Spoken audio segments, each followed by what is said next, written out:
almost shit myself today. Ooh, I've already started recording, so this is excellent. I haven't.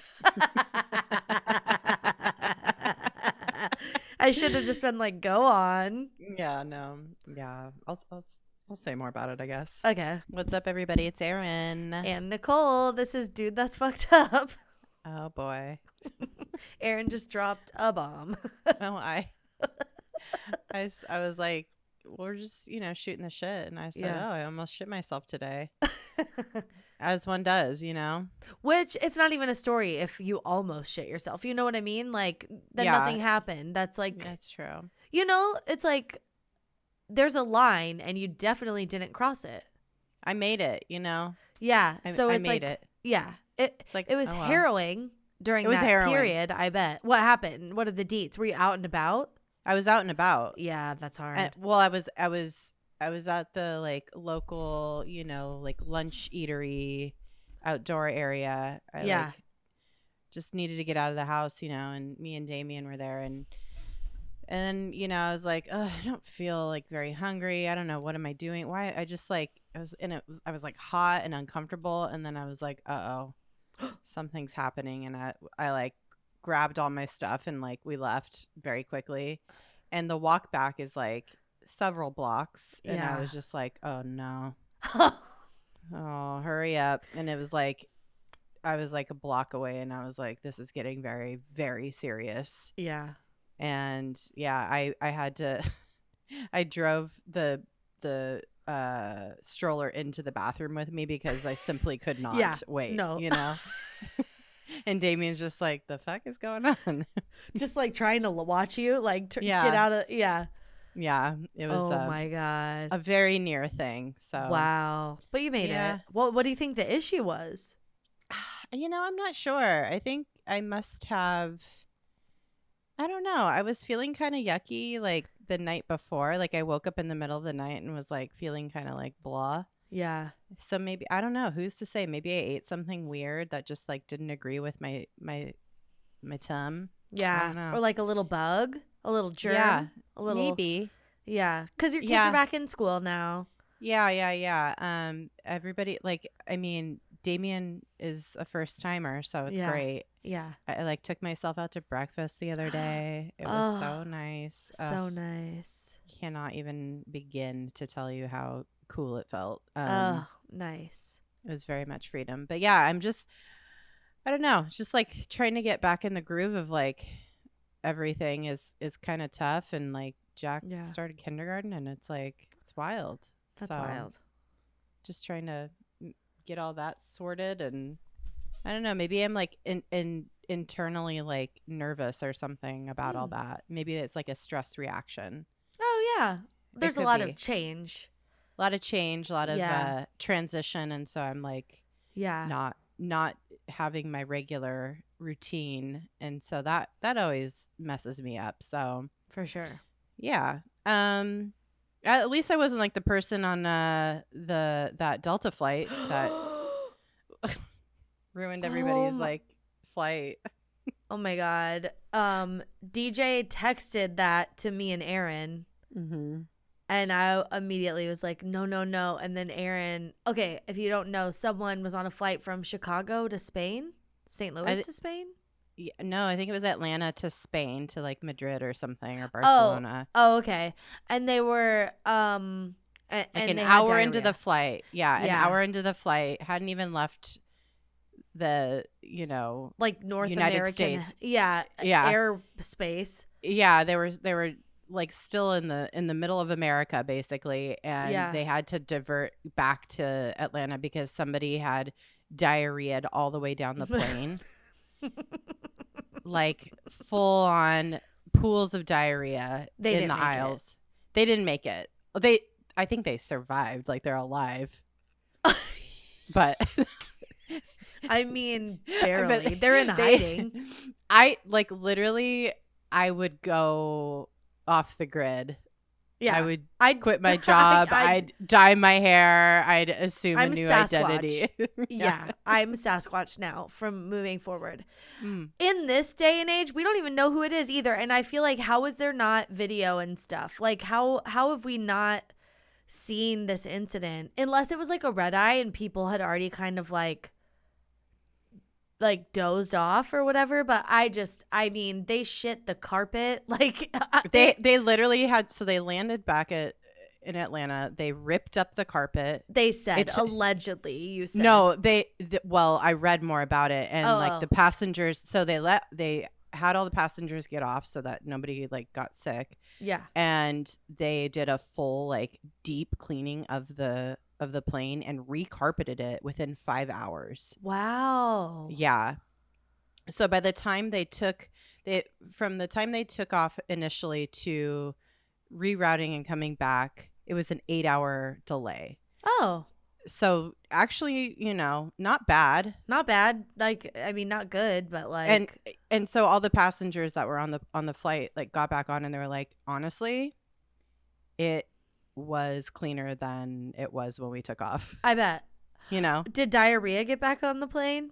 I don't think so. I think they had to go to a hospital. Oh yeah, that makes sense. That's they're a like lot of diarrhea. No, they're like, you got to go to the hospital. Like, we can't let you back on. Okay, well, in 2016, when this happened to Pete and I on an international flight, they left the diarrhea in the aisle and put a fucking blanket over it. And every time they rolled the fucking cart, it kept catching on the diarrhea blanket. And I was so upset. I just remember. What airline was it? Probably United. It may have been. It was United or American. Yeah. Oh no, it might have been British Airways. Oh. I can't remember. They're like, keep a stiff upper lip. Like, tally ho, nothing to see here. 'Tis not but a shit. Keep calm and diarrhea on. They fucking threw a blanket on it, and then it kept getting caught. And then I just remember at some point they're like, oh, I woke up, well, first I woke up to the violent smell of diarrhea. That was the first wake up. Then, it was like a whole hubbub. I was like, what's going on? They're like, diarrhea. We need blankets. You're like, no, we don't need blankets. We need to land. I'm like, they're like, we're over the Atlantic Ocean, ma'am. We can't do that. Oh, we were like mid-flight. They're like getting blankets. I feel like people were wearing gloves. Of course, someone was trapped, not trapped, quarantined in the bathroom. Then at some point they moved him into the other one and they like cordoned off the one he had been in. Like, you can't use it. And he remained in the bathroom until we landed, I'm pretty sure. And then I just remember like they're like, hang on, you don't even get a seatbelt. You got to stay in there. And like, we're landing. You got to they're like, just, how it says not to flush while you're seated? Flush while you're seated. Just this once. It'll keep the suction on your butthole and keep you secure. You to the seat. Dude. And then then I wake up to like a diarrhea breakfast smell and they're rolling the cart over the blanket. It's getting caught. They were the flight attendants were so upset. Tea and crumpets and shit. It was so bad. Oh my God. Jesus Christ. It was awful. So I was thinking of that and just like really what my heart was with all those people, especially the diarrhea person. Like, that's rough. It's so rough. I'm embarrassed if I have diarrhea in my home sometimes. You know what I mean? I was me today. I was like, oh no, this is upsetting for so many reasons. God. But like, truly, I mean, as I talk about it on a platform to who knows how many people, it's just ridiculous. But no, I don't know. I at least it happened only an hour into the flight. At least they weren't over the Atlantic like you guys were. Because it would have been a blanket situation. Then everybody would have been just like, oh. And Pete and I did get sick like a few days later. So I'm sure other people did too. We wrote the airline. They never responded. We're like, we got sick from this diarrhea person. They kept you on unread, baby. Yeah, they did. Rude. So rude. Oh my God. Well, oh my God. Well, that was, why were we talking about that? Oh, just because it's relevant. Yeah, because I almost shit myself today. So. Yeah. And also it's such a good story. all that is to say, like, it happens to the best of us. And, Yeah. you know, like, we're human beings. Don't feel bad. I'm not embarrassed. I mean, I should be, but I'm not. Well, you Like, made it. That's the thing. It's like this is almost not in like this is not newsworthy. it's a non-story. You know what Yeah, I mean? not Yeah, newsworthy. yeah. But I just, you know, I was just like, oh my God, guess what today? And you're like, we're recording. Yeah. Wait, oh my God. This reminds me too. I sent you an Instagram, like a video on Instagram today. That little boy. Yeah. And he's like at the dinner table. He's like, I just sharted. And then his parents are like, what, do you even know what that is? He's like, yeah, it's when you think it's a rooter tooter. A rooter tooter. Yeah, but a rooter toot. Yeah. But a splat comes out or whatever. It was so funny. He knew exactly what He knew exactly what a shart was. He was in the know. Yeah, you know what? Like, I have to deal with like boys pissing and pooping all day long, so I might as well get in on it, you know? Yeah. Of course. No, I agree. Oh man. Anyway, this episode today is not about shit. No. Shockingly. Well, yeah. It's not about shit. It is, I mean, it's about shit, but like not in the physical, like not in the like poopy way. It's just about like dumb shit. You know what I mean? Yeah. It's bullshit. Bullshit. Yeah, that's good. It's about bullshit. Before and not, what was that bull's name? Howdy Doodies. Not Howdy Doodies. Yeah. No, not Howdy Doodies. Just regular old bullshit. Yeah. But before we do that, do we have any business today? I don't think so. I would just say go to our website, DTFUpodcast.com. Yeah. Check it out. We have merch, like the coolest merch. It's getting close to fall. You're going to want a sweatshirt. Yes. Get a new one with our logo on it. It's so sick. I love it. Our hats are cool. We got good colors. So check it out. Yeah, we got lots of stuff. Lots of fun stuff. Check that out. Also, go to our website and tell us if you're looking for any specific merch. Is there something you want to see that we do not offer? Yeah. Tell us. We can get it sorted. Yeah. We would love to do that. So, yeah. I think that's it. Oh, and we also have a Patreon if you didn't know. That's what sustained us over our little August break. So, yeah, we had some good content up while we were off. It was almost like we weren't off. Yeah, because we were like still in the cycle of like doing stuff. It was good. And no, it's good. And we're still having like conversations with all the patrons and stuff. Like we're still doing the thing. You know what I mean? And then it was like, oh yeah, like we have a new episode now. And then people were talking about it. I'm like, oh yeah, like we weren't talking about this stuff for a while. Yeah. I forgot. Because we're just talking about lots of things in there. And I feel like we haven't talked about our topic tonight in there yet. But it is something I feel like had we not like kind of grabbed onto this for an episode topic like immediately, because this is like inspired by TikTok, we would have shared it in there and had a conversation about it. So I feel like people are gonna have a lot to say. Totally. And we've talked about this, like we've like, you know, it's such a cultural thing that we've like talked about it before. We're talking today about the origin of love languages. Yeah, the idea of the 5 love languages. Yes. And the person behind it, and there is a reason it's fucked up, which we will talk about in this episode today. So, I don't know if you know your love language, but I mean it, as in like the collective you. Oh yeah, I had to look mine up though. Like I redid mine because I wasn't sure, because this is the thing about it, is that you evolve and you change as a person all the time. Yes. Change is neutral, okay? And so it's good to check and see like what's different about me, and this is like a good way to do it. And so I did the test again, the 5 love languages test. The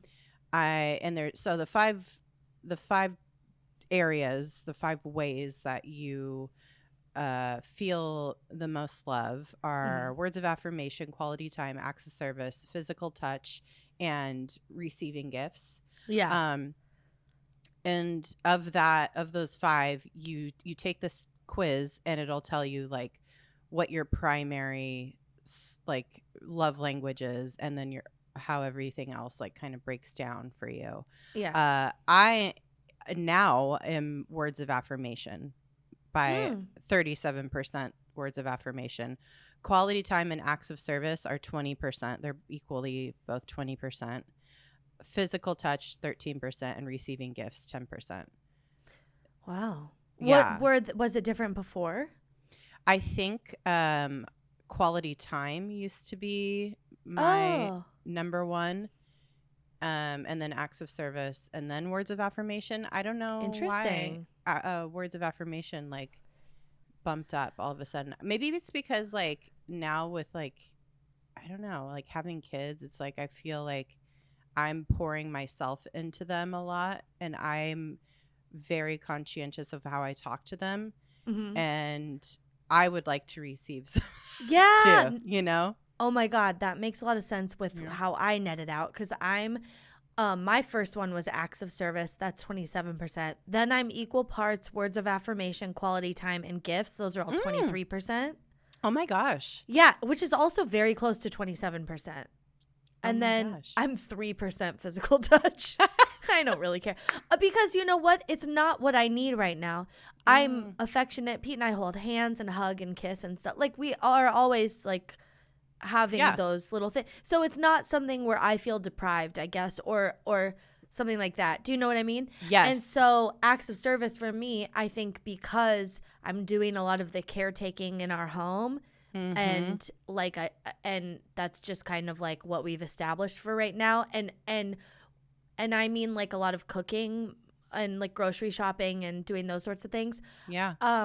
I do that in a way where I feel like I make it important, and it feels like that's how I'm showing love. So that's something I need back, because I feel like it feels one way right now.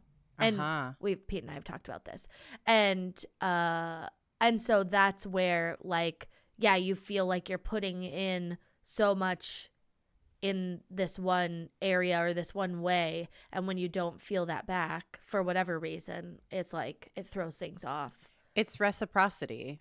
Yeah. You know? It's how you're currently showing love. You are nurturing your children, and you're doing that in multitude of ways, but a lot of it is talking and showing them how to communicate, and showing them that, and telling them, you know, how you feel and all these things, because that you're trying to have them mirror that back to you, but they're just not there yet. They're little kids, you know? So it's like you're focused on that. So then it's like, yeah, I want that too. You know?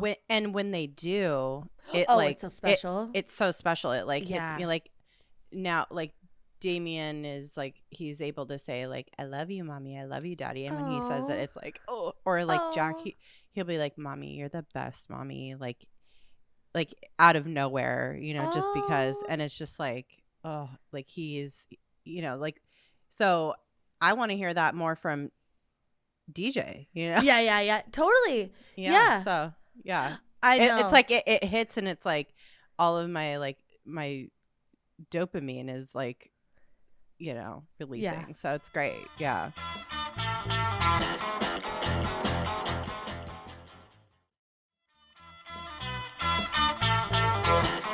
But yeah, so if you've never taken the love language test, it's very fun, and it's interesting. Yeah. I personally love this kind of shit, like a personality test, compatibility test, a star chart, all that bullshit. And love languages, no exception. Oh my God. Before we move on, I have to tell you, I came across someone who crossed the love languages test with Myers-Briggs. Oh my God. They were like, okay, this is like how this crosses. And they were looking at the last 2 letters of all the personality types. And they were like, this is most likely their love language and stuff. It was fascinating. You would have loved it. I mean, it's just someone's like essay or whatever, but it was cool. Yeah. I love that. It's all like the multitudinous of human beings cannot be summed up or defined by just, you know, personality tests and this kind of, you know, stuff. which is we want to simplify things. Like that's such a, I think we want to name things and we want to simplify things so that we can understand them and communicate better with each other. And I do believe that like love languages is like, as a concept, is helpful for a lot of people it's to a help starting communicate. point. Yeah, for sure. It's a starting point. And I think that's what a lot of this stuff is. I mean, even like star charts or whatever, compatibility tests, all that stuff. It's like, it's kind of like how I like to think about tarot cards. It's like, this is an opportunity for me to look at, to look inward and be like, oh, why am I like this? Or how can I adapt better in situations where this doesn't serve me or whatever, you know? It's like an opportunity for you to think about your style of personality and how you interact in the world. And that's good. Yeah, it's great. Yeah. Or so what you need, your needs. Your needs, yeah. And it's good to like have that kind of like inward looking. I think a lot of people don't take time to reflect on these things. No. Yeah. And so when you finally do, it's like, it's kind of like, you know, not shocking, but it's like, it kind of like throws you for a loop and you're like, oh my God, that is like, that's true. Like I didn't realize this about myself. So it's nice to get introspective and to find these things out about yourself. However, with love languages specifically, did you know that love languages, the 5 love languages, is a concept marketed by a homophobic Christian fundamentalist man? Oop. Oop. You do now. You do now. So yeah, this guy that thought up the 5 love languages, I had no idea where the 5 love languages came from. I thought it was like part of like some, you know, maybe like a oversimplification in some, you know, that came from like studied real psychology, like real therapeutic, like based data. I really bitch, did this think is that. The secret. Dude. This is the secret part 2 love boogaloo or whatever. Yeah, like. truly. This came out of a white dude pastor man's brain in the 90s. So about 3 decades ago, this man named Gary Chapman, a 50-year-old Southern Baptist pastor with a doctorate in adult education, like that's literally like people who are like doing continuation school, right? Like, to learn how to figure out finances and stuff. Yeah. And from like seminary school, right? Yeah. It, like, was it like not even like a secular school? I don't think. Yeah, I think that's right. He introduced this concept to the world. He's like, I'm writing a book and it's going to be about this. And it's the book he wrote is The 5 Love Languages, The Secret to Love That Lasts. And it was marketed and geared towards Christian couples. Yeah, heterosexual cis couples, specifically Christian couples. Like you would find it like at the grocery store next to like the, you know, the like your little like Bible, like scripture, like study guides or whatever. Yeah, it's like the TV guide, but it's like the scripture study guide. Yeah, truly. Like it would be next to that. So I feel like at first like it didn't get a lot of attention. But it eventually caught on, and we'll talk about that a little bit later.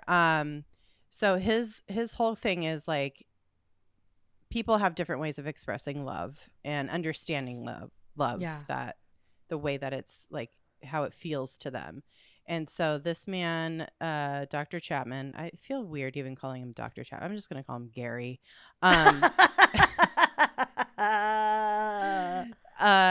Gary explained that in order to make your partner feel loved, you simply need to speak that person's love language. So specifically, like I'd said before, like words of affirmation, which are verbal compliments, quality time, doing something together and being focused on just spending time together in the moment, receiving gifts, anything from a spontaneous bouquet of flowers or like jewelry or just like little trinkets, whatever. Candy, like something.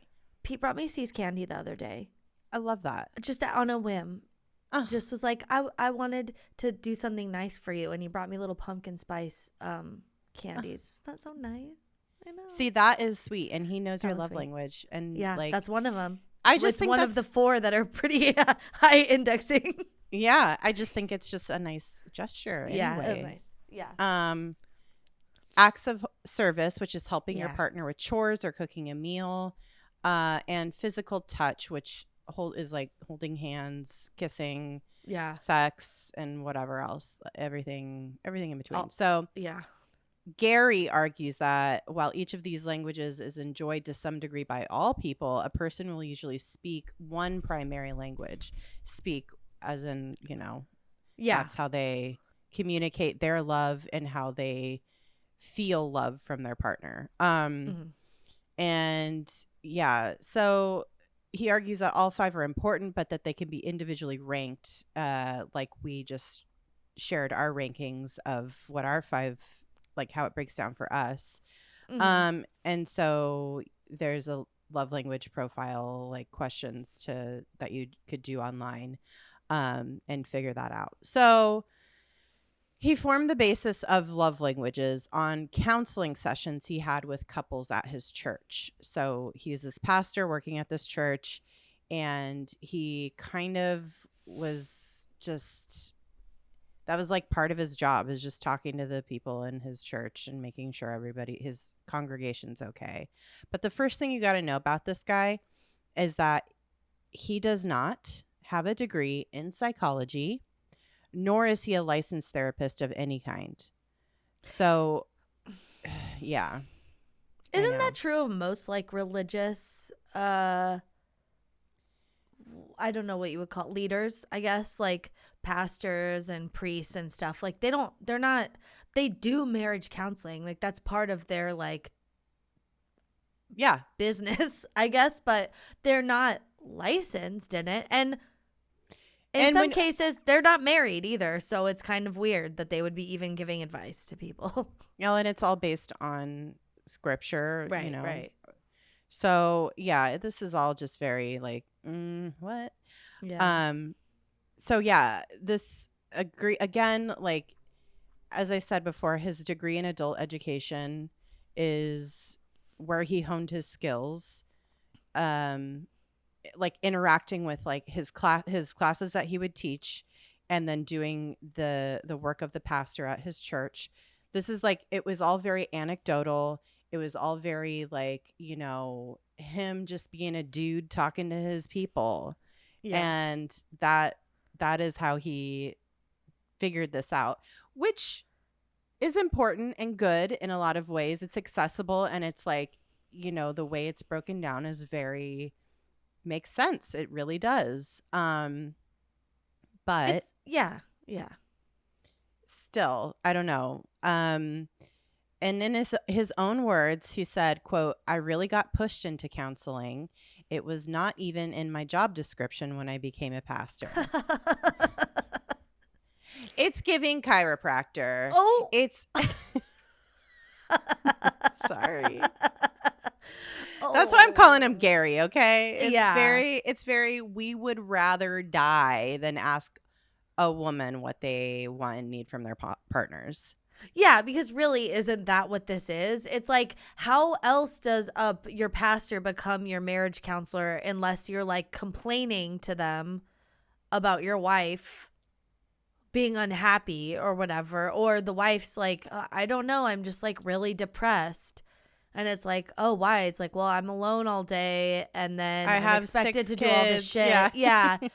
And I just take care of the kids all day, and then I have to take care of my husband when he comes home, and then on weekends he doesn't want to hang out with us, and like whatever, it's like miserable. And so it makes sense.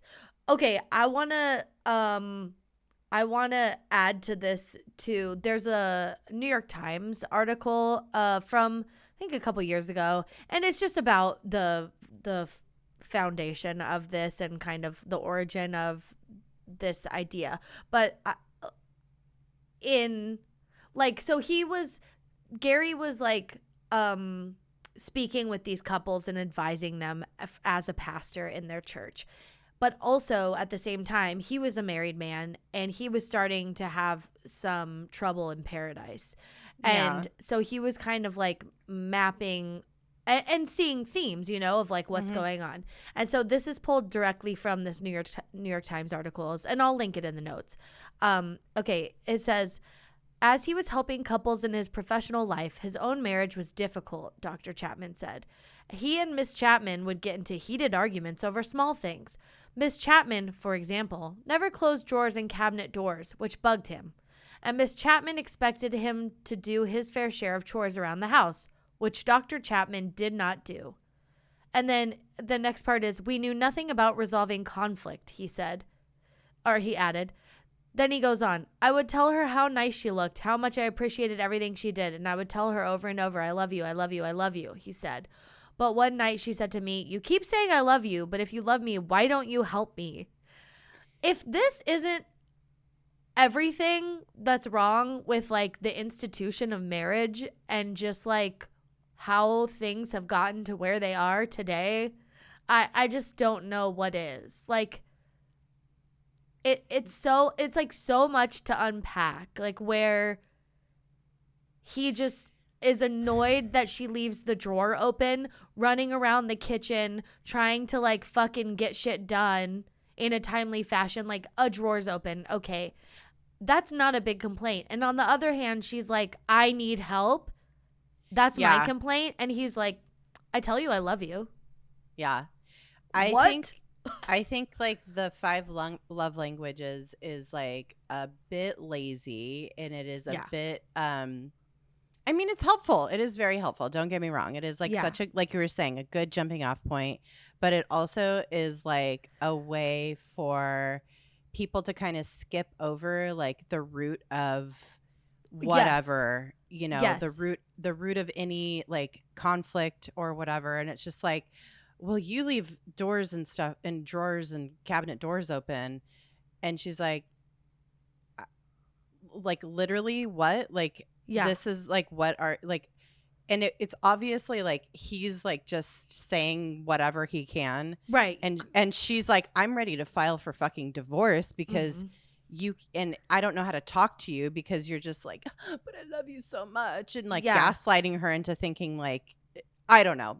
I'm just assuming, but you know what I mean? So. No, that's what it reads as, though. And it's like, you said it was lazy, which I agree. It's also like condescending, but I think it's for men. It is for men. Yeah. Like, I mean, the guise of this is that it's for couples, and this is a good way for couples to like figure out what their languages are.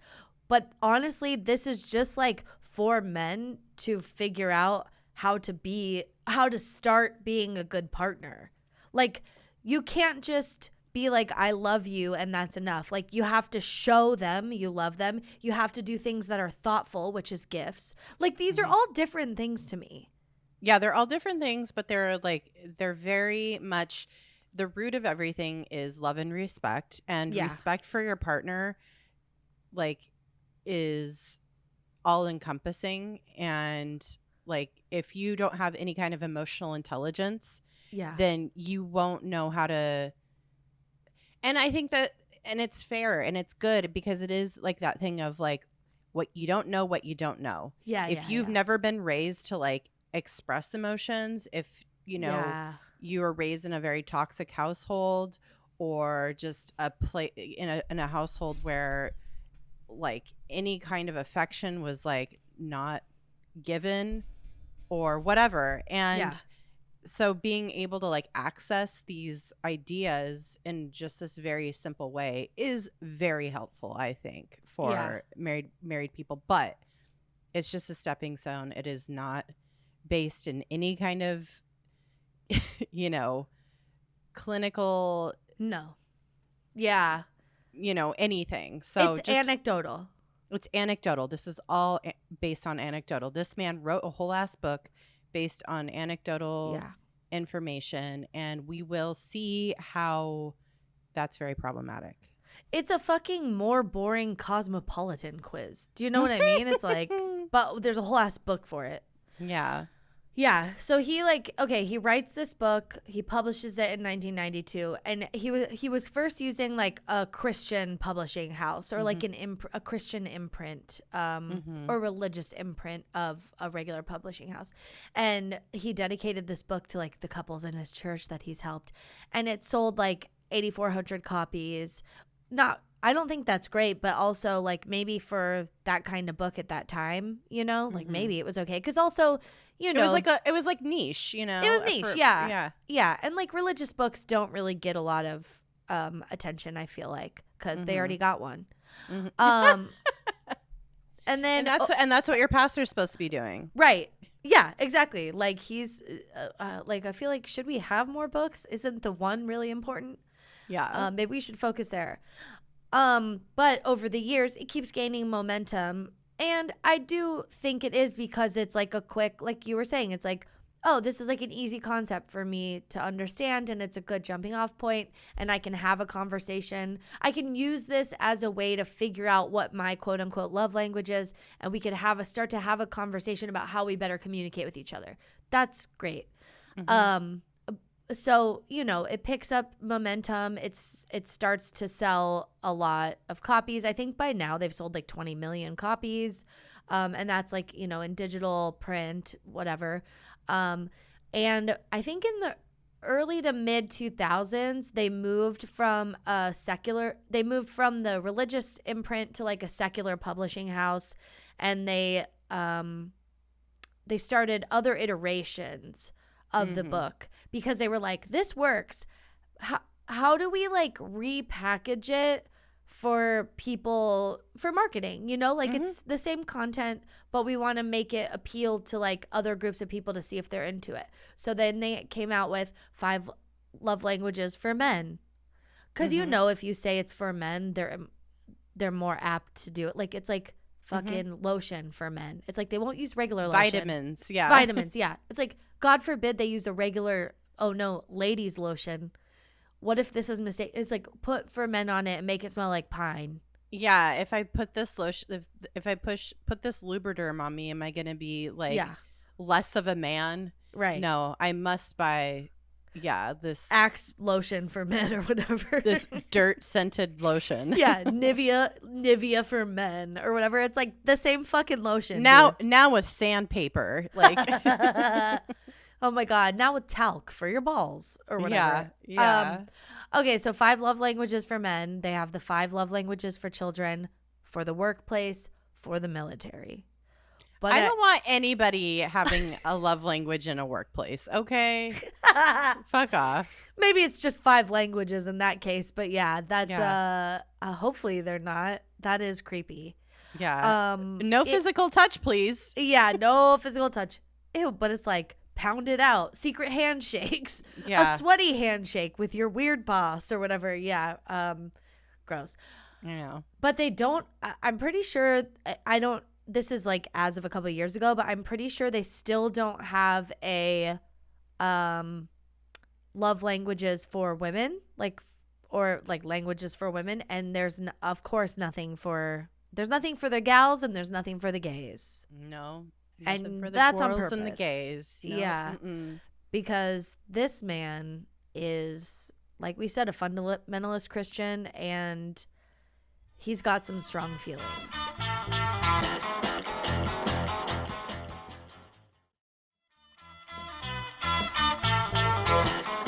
So he comes from this pastoral background, and he has obviously these deep-rooted beliefs. And I think the book itself, I read this article on Scary Mommy. You know that website, Scary Mommy? Yeah. This writer, Kristen May, wrote an article on the book, and they talk about how they've read it and they're in a same-sex couple, and they're she was like, oh, the book, when I read it initially, yeah, it was good, and I understood how it would help me communicate. And then, but she's like, but that's before I knew this dude's backstory. Yeah. And so she dug up some dirt on this man, the first of which is a question from 2013 on his website, because, you know, when you have a hit book like this, you have to turn it into a brand. Yeah, and people would you know, like send him questions like Dr. Ruth, you know. He's got like, a podcast. He's like doing all the things. Literally everything is trademarked. All the love languages have a TM after them. Acts of service is a trademark. That's wild. But look, you got to turn it into a brand. Keep marketing. That's why capitalism, you can sell your baby. Yep, exactly. That's why you can sell your military love language book. God. Okay. So there was a question, and basically a woman wrote in and was like, oh, my son recently told us that he's gay. I'm having a hard time dealing with it. How can I help him with this and still show love? Which is like a very a vulnerable and open question, and sounds like it's coming like from a person who wants to still like love their child and all that. This man shut it down.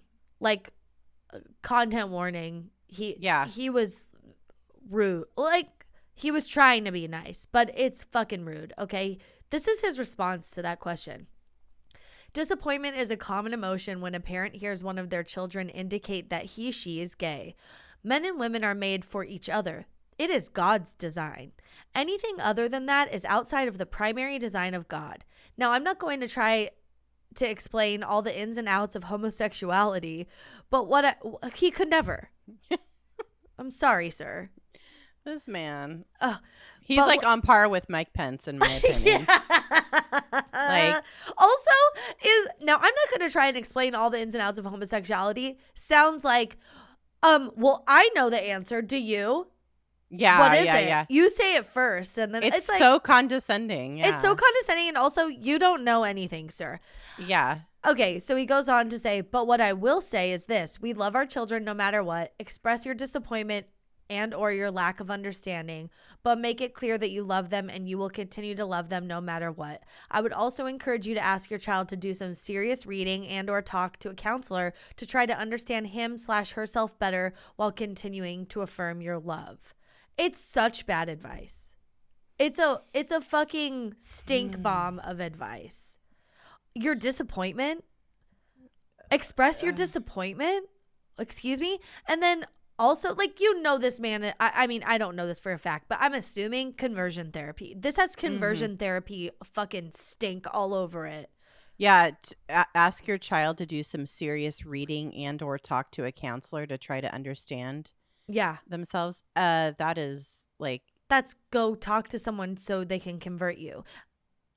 And a counselor, it's like probably a church counselor, because these are all like church people. You know what I mean? Yeah, he's not talking about like therapy in a clinical setting. He's talking about like, go to your religious like head of your church to talk to to have them have a scolding in person. This is so fucked. It really fucking sucks. And it's just like, of course there's people in the world who, you know, who are very religious. Like it doesn't excuse them for like it. He's giving this person a pass to like only tolerate their child, basically. Yeah. Not to wholeheartedly accept them and unconditionally love them. Like it. And yes. And there's an opportunity to be like, so what? They're gay. Like, there's your child. Like, like it's the same as them being straight. Like, what is right? What's the like?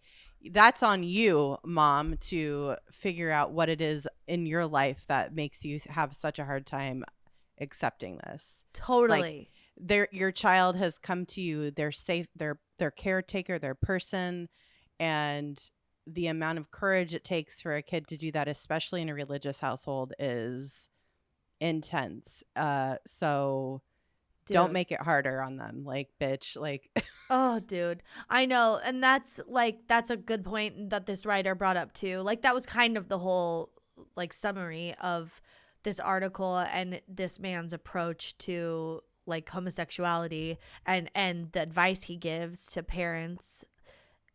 And that is like, you can't, It's like the love the sinner, hate the sin or whatever. Yeah. That's not possible. You cannot say you love someone unconditionally, but you hate their identity or you disagree with their identity.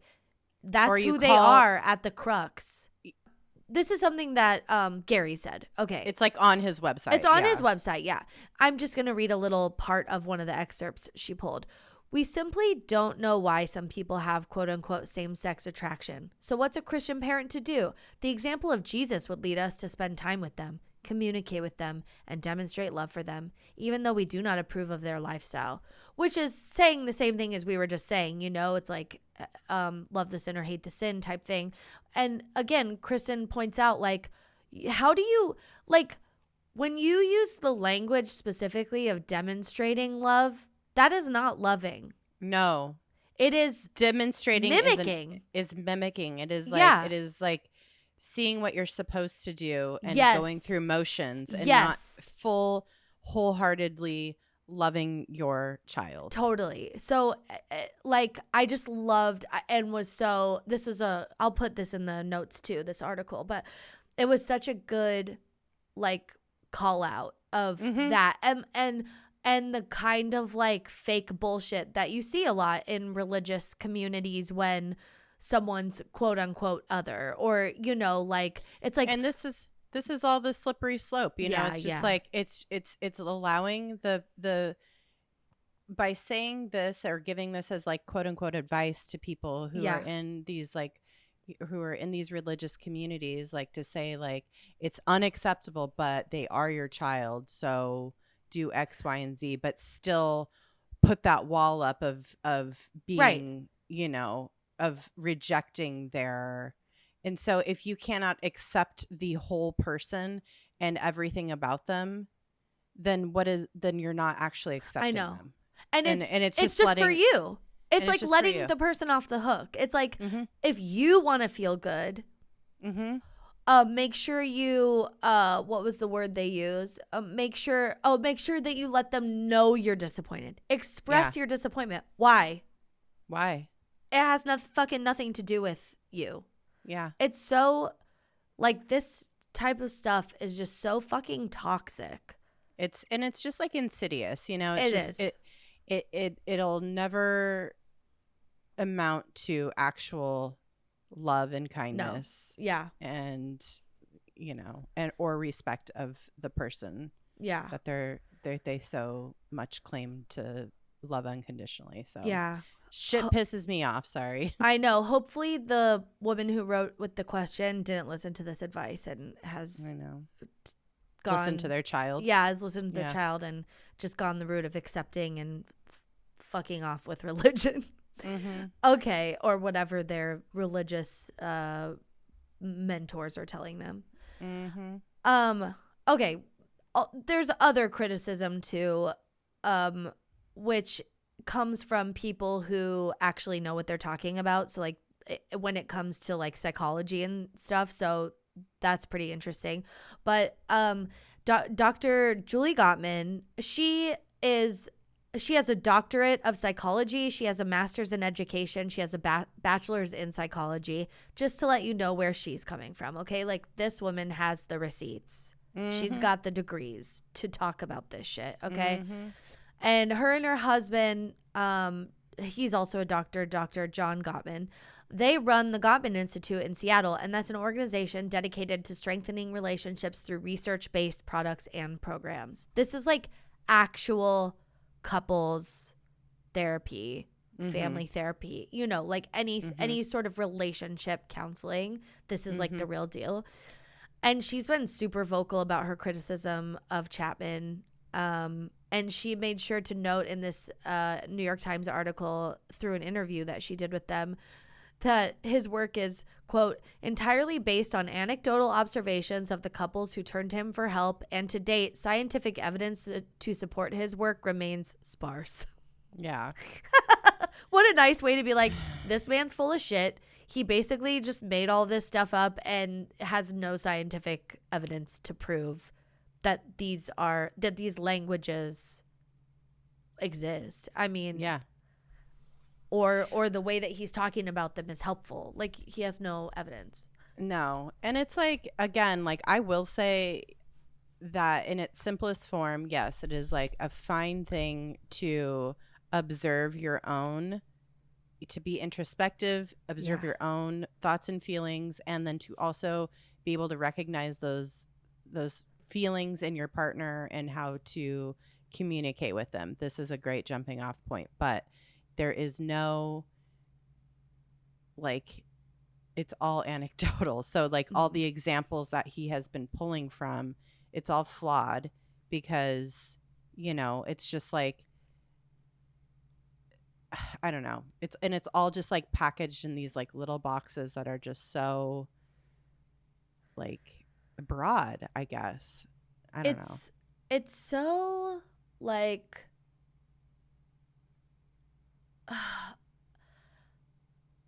I saw some TikToks about this, and you can see where like something like this book would be harmful to couples and would be harmful to women in hetero marriages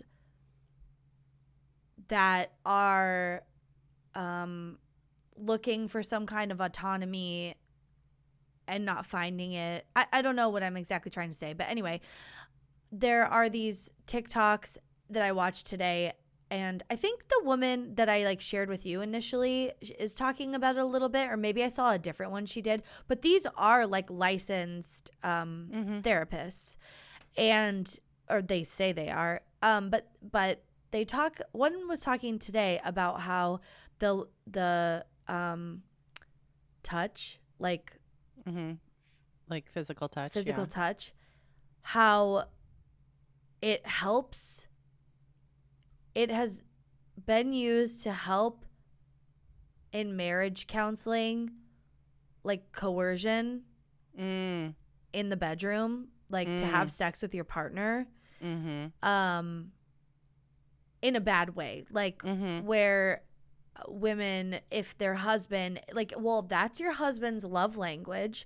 Like there are real therapists that are now getting couples who are in counseling who have gone to previous religious leaders or whatever and tried to get counseling, and then show up in their office and they're just a secular, regular, therapist, and they're hearing these horror stories of women who were told to basically just suck it up and like, your body is your husband's, and if physical touch is his love language, then you need to find a way to make that happen. And that is so gross and icky, and also pervasive, and also something we know already exists in our society. Like, that's already like a common idea that people hold, and it's being promoted in a space that's supposed to be quote unquote safe. These places are never safe for women. I'm sorry. No. Fucking no.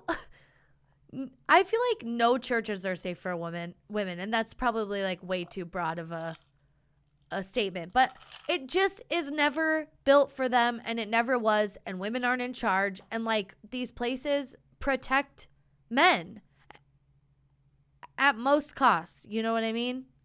Yep. And it just makes me sick. And so that's another thing that I hate about this, is that it's being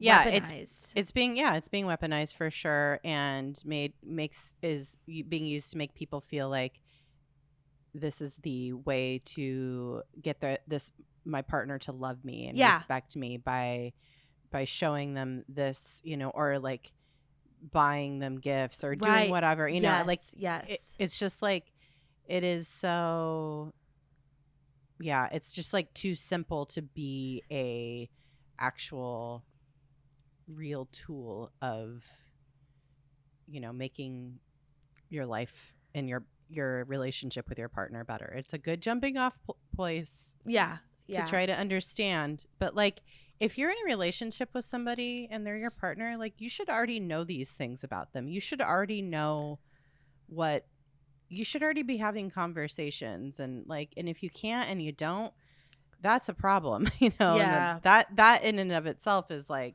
what's going on? I think most people don't. Yeah. I truly think most people aren't talking about these things. Like, and it's so hard, you know, like communicating and being vulnerable is hard, even with your partner. Sometimes mostly with your partner, because like, you know, you don't want to hurt them or you're in a comfortable place where it's like you don't want to rock the boat. Yeah, you don't want to ask for too much or whatever. Yeah. It's hard. But I mean, I think, we keep kind of coming back to this idea that like, you know, it's a good starting off point. And that's something that, do you watch couples therapy? Oh my God. I think there's like 2 or 3 seasons. The way I binge that, like I can't just watch one. I have to watch them all like successive, because it's a reality show. I think it's on Showtime. And this therapist, Dr. Orna Goralnik, she lives in New York City, and she sees couples, and like you get to see their therapy. Wow. And there's some like heavy shit going on in some of these couples. There's this one dude in the first season who's like a full narcissist. You're like, why is this woman married to him? Like, this is a horrible man. Oh no. Like bad. And but it's so good to watch. And like some people have breakthroughs, and it's incredible, and just like it's so amazing.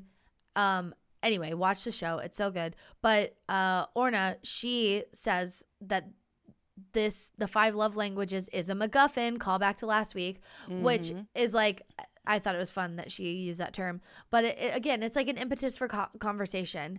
And I think that's the conversation you have too, like, is about not only just what you think your preferred ways of like being loved are, or like how you can see love, but it also starts conversations around like the reality and your perception. Because I think like Pete and I had a really good conversation about that, where it's like sometimes I'm not perceiving what he's giving to me because I'm blocked off in that way, or I don't see that as being a loving gesture. Yeah. But he's doing it with love. Oh yeah. So then it's like, you know, so really, I mean, you know, you got to get there somewhere. You got to get there somehow, you know? Yeah, this is it's certainly a vehicle, and it's a bit, you know, it's like trying to skateboard down the freeway though, you know, it's not gonna it's not gonna get you where you need to go in a effective way, and it's potentially very dangerous if used incorrectly. So like in a coercive way, like you were saying. Oh, I hate that. It's really sad. Like, just a way for like men to potentially control women. It's so gross. Okay, so where is not a licensed therapist Dr. Chapman now? That's his full professional name. Yeah. Yep. I just hyphenated it all. Okay, I want to finish a little piece of this New York Times article. It's the end, and because this is like very interesting to me. Okay, so this is a quote from the article at the very end. It took just a couple of years for the Chapmans to figure out how to overcome their initial marriage troubles, Dr. Chapman said. Now Miss Chapman, though still inclined to keep drawers open, is Dr. Chapman's unofficial editor. Does that mean she's not paid? Fucking bitch, what? Of course, it's like the trope of the wife that does all the secret work. The secret work, so that the you know, the man can go and go get the plaudits for having this genius idea, this genius product, whatever. So rude. Okay, so she's Dr. Chapman's unofficial editor, reading and cleaning up his manuscripts before he sends them to his publisher. She also helps keep him grounded. I tell people, don't tell him he's famous, she said. And Dr. Chapman has learned to do more around the house, including all the post-dinner cleanup, his wife said. He's very good at it, she added. I just walk out of the kitchen now. She probably had to say he's very good at it because his love language is words of affirmation. She's like, if I don't tell him, he won't keep doing it. No, but I just was like, ugh, like, good for them. But also, I don't know. I just hated that unofficial editor bullshit. Mm-hmm. Yeah. Fucking pay her, dude. Yeah. I hope she has a good life, though. Yeah, I hope so too, and I hope she's in love and they get along. Yeah. I will say the love languages, this shit's stuck. Like, people use it, like you said, and like I agreed. We thought this shit was like real. Yeah, like, or like at least made by like some new agey, hippie. Not a super religious pastor who hates gay people, like or like a Brene Brown type, you know what I mean? It's like someone who is doing the research and who is very smart and like has figured out, oh, this is kind of how it is. This is how I see it, But it's like, no, this is just some rando. Yeah. But yeah, I mean, ultimately it does make sense. Yeah, and it's funny now. It's like very much in our meme culture now, where it's like, my love language is cheese, or my love language is bath with ice cream or whatever. Yeah, exactly. Super specific. My love language is pumpkin spice lattes. Yeah, exactly. Like, fucking whatchamacallit is gonna have something written on. Ray Dunn. Ray Dunn is gonna have some. I was just thinking, this shit's gonna be at Home Goods. Oh my god, how did you know what I was thinking of? I know, because I was thinking of that, and also Ray Dunn. Yeah. But the second you're like, it's gonna be like, oh, I was like Home Goods, TJ Maxx, yes, yeah. Marshalls, It's all over. My love language is cookies. Yeah. Okay. But then I love that shit because there's always people who really take it to the nth degree, and it's like, my love language is, and then it's like very specific and like metal. So it's like, my love language is getting fisted while eating Taco Bell or whatever. It's risky business. I don't even know that you can eat while getting fisted. I couldn't. I couldn't. I couldn't eat. Yeah. I've never been fisted, but I could probably barely breathe if let alone eat a gordita. Yeah, for sure. And there's no way you're getting fire sauce on that thing. No. Too much. Too much movement. Too much. Yeah, too much. Yeah. Too much bracing. Yeah. Yeah, my hands are full. Oh, God. Yeah. Oh, my God. But yeah, I think, ultimately, if you're just using it, people can use it. Just now you know where it comes from. And I feel like I still think it's helpful in kind of orienting myself to where I'm at, because like we talked about up top, because it's like, I think depending on where my life is and what I'm doing, like the way I recognize love is different. Like, I don't know, like sometimes, like when Pete brings me little gifts, even though that's not something I'm super focused on, it feels special because it's novel. Well, and they're thinking they thought of you too. I know, yeah. As they're like out and about, and they're like, oh, I'm gonna get this for Nicole because I love her. I have something for you just because I was thinking of you the other day. Oh, really? And I just got it for you. Yeah. Oh my God. Yeah, so I don't know. I haven't seen you in like the past week, so I haven't been able to give it to you. But yeah, that just, oh my God. Yeah. Oh, that's so nice. Yeah. Yeah, I think it feels like some things we just don't see or hear or get as much, and so there's like a novel, I don't know. It just feels a novelty to it, and then so you like recognize it. But I do think it's still a good place to recognize where you put your efforts and where you want other people to put their efforts. But more, it's like how, like, where does my partner need me to show up and how? Like, right now in this time. And you should be doing all of these things, like all of the like different like 5 love languages, just because you like love and like your partner. Yeah, and I agree. You should be checking in on them and on yourself to see what you need too. So it's a great jumping off point, but this is not how you deepen and secure your relationship with your partner. I don't know. Yeah, no, it's very just superficial. the first tiny step. Yeah, totally. So yeah, it's a good thing, but yeah, not the best. It's good, not great. Yeah. Just be nice to like your partner. Yeah. Be kind. Be respectful. I'm always communicate. Yeah, my therapist last week was like, maybe you can try an experiment. And the experiment is be nicer to Pete. Maybe that. Yeah. Yeah. She's like, just like an experiment. No, it was not to be disappointed in things he does for me if they're not to my standards. Manage your expectations and you'll never be disappointed.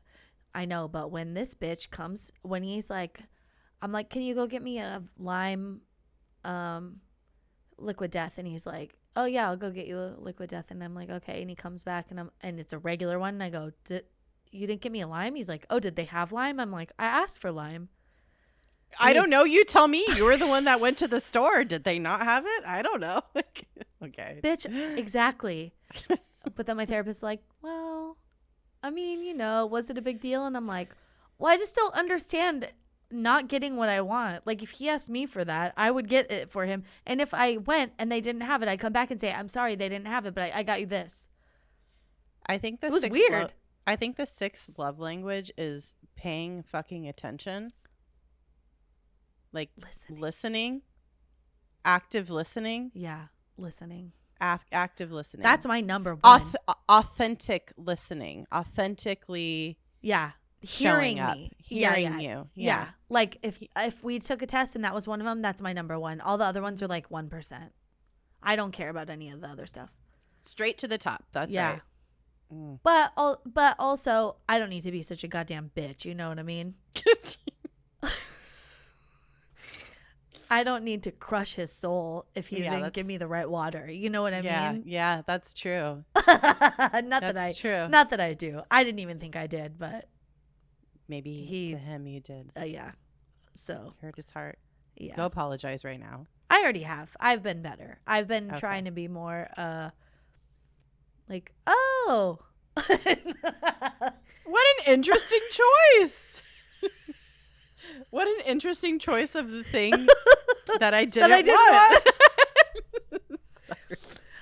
Sorry, Pete. You're an angel. You're an angel, Pete. We love you. No, yeah, I love him. He won't listen to this.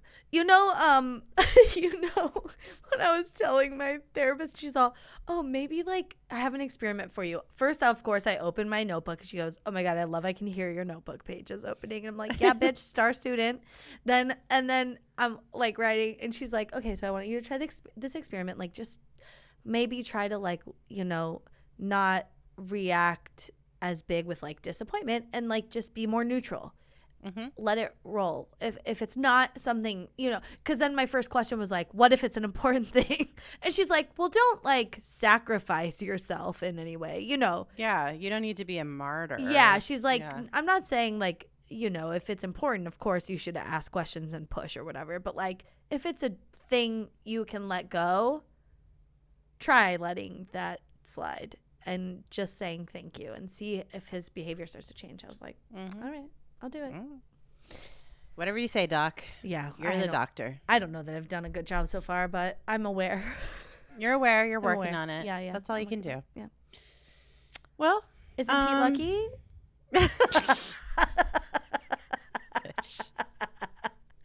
All right. Oh, God. Okay. You guys follow us on social medias. It's at DTFU Podcast everywhere. Yeah.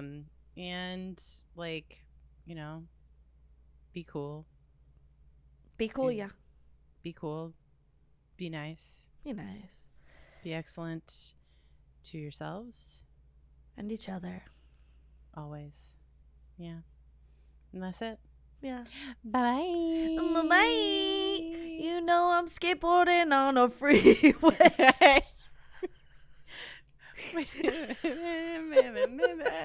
Yep. I know what song you're yep. And that just popped in my head. I love it. All right. Okay. Bye, you guys. Bye.